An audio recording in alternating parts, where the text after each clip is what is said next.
தமிழ்நாட்டின் ஈரோடு மாவட்டத்தில் சத்தியமங்கலம் காட்டின் மத்தியில் பக்தர்களின் நம்பிக்கையை காக்கும் தெய்வமாக அருள் புரிகிறார் பண்ணாரி அம்மன். காலம் பல வருடங்களுக்கு முன்பு இந்த காட்டுப்பகுதியில் மேய்ச்சலுக்கு சென்ற ஒரு மேய்ப்பான் ஒரு எறும்பு புற்றிலிருந்து வெளிவரும் ஒளியை கண்டான். அது சாதாரண ஒளி அல்ல, தெய்வீக சக்தியின் அறிகுறி.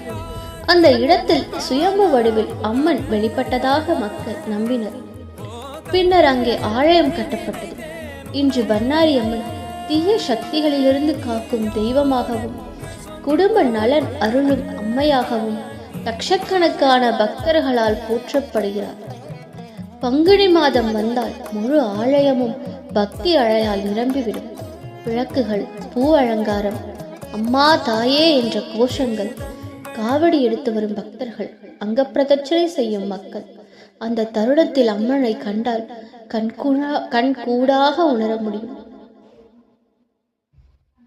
அம்மா தாயே, நம்பிக்கை இருந்தால் அதுவே அதிசயம். பண்ணாரி அம்மன் திருக்கோயில் அருள், சக்தி மற்றும் பக்தியின் சின்னம். ஒரு முறை தரிசனம் செய்தால் மன அமைதி கிடைக்கும். அம்மன் அருள் எல்லோருக்கும் கிடைக்கட்டும்.